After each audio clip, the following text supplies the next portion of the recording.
Hey, what's good, everybody? It's your boy Common. We back with another video, man. Um, Real quick, this first picture I'm gonna put it up here. I was saying something the other day that was kind of interesting to me, right? Since the 1970s, no team has more playoff appearances than it was a list of teams. The team with the most playoff appearances since 1970. Pittsburgh was number one at 31. The Cowboys were number two. I think the Vikings was number three.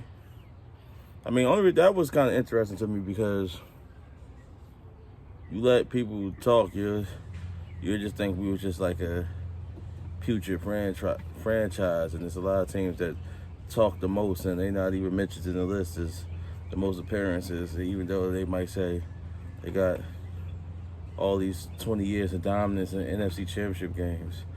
But, man, a lot of numbers, man, a lot of women, a lot of numbers don't. But, the other news, though.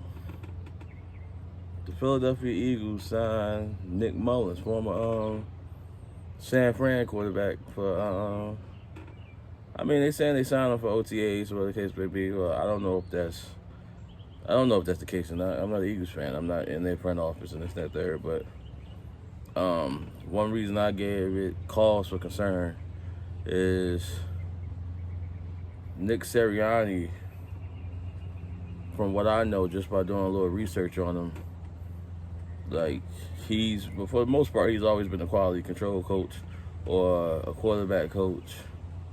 And I'll put the graphic up here. But when he's been a quarterback coach, most of the quarterbacks he worked with it's the same type of guy. He's worked with a Matt Castle in Kansas City. He has worked with a Brody Croyle. I apologize if I'm butchering his name. I think it was a Brady Quinn. All of them was pretty bad in Kansas City.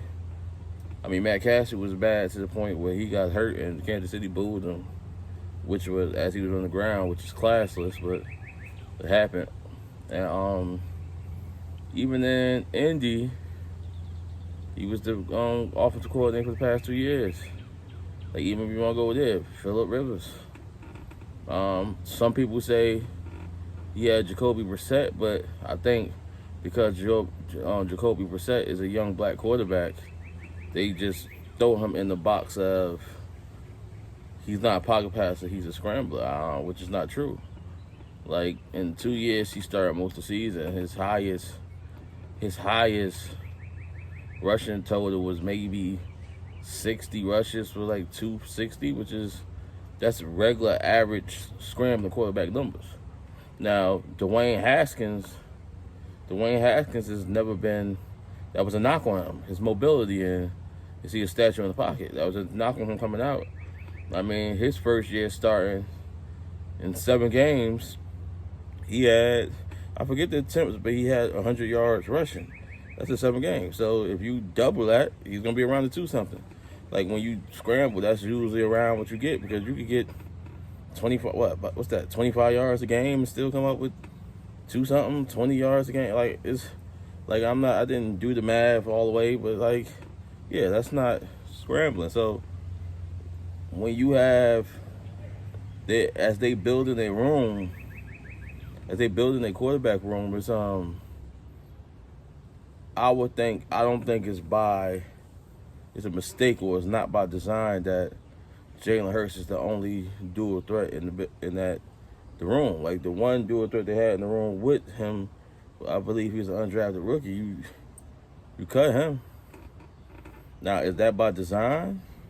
Because we know what Nick Mullins is. Nick Mullins is a pocket passer. He goes off the reservation. He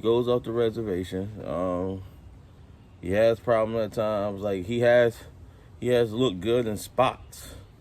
There's some games that you see Nick Mullins and you be like, okay, he might could do something with this. There's other games that you see him like he's just trash. He's awful. So it's like, and it was rumored that he was that Kyle Shanahan actually liked it. Nick Mullins commanded the offense better than Jimmy Garoppolo, even though Jimmy Garoppolo was the better talent. So he actually liked his command of the offense better. I mean, am I saying that Jalen Hurts won't start or any things of that nature?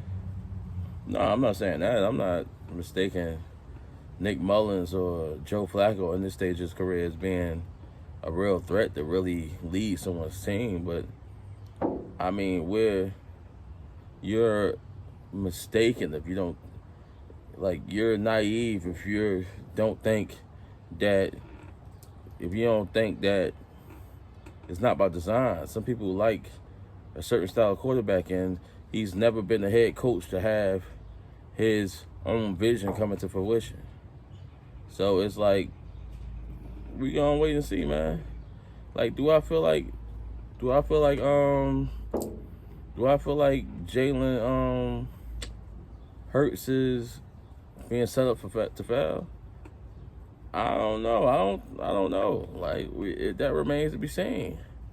Like, but I do think we're in dangerous territory, because now with that going on, you don't bring in the Joe Flacco or anything like that, a championship caliber quarterback, even though he's past his prime. You don't bring in a guy like that, and then you start.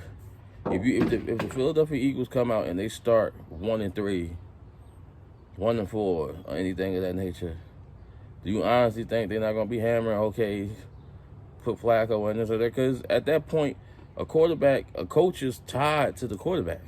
So if he don't produce and he ain't producing wins, what you think he gonna do? Nah, we gonna have to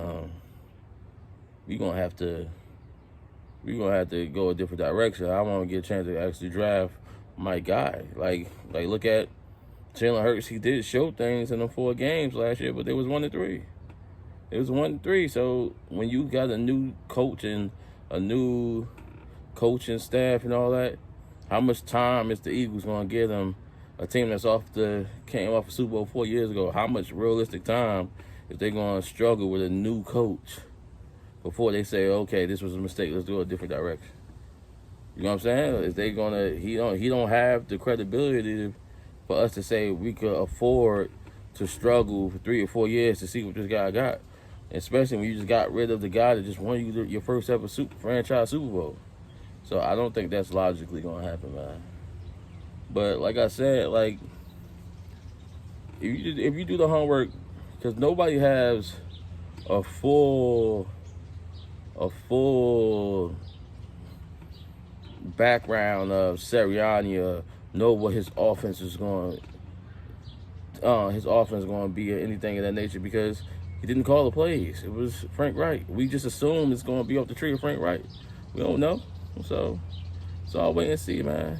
But y'all let me know what y'all think in the comments. It's your boy Common. Salute. We out.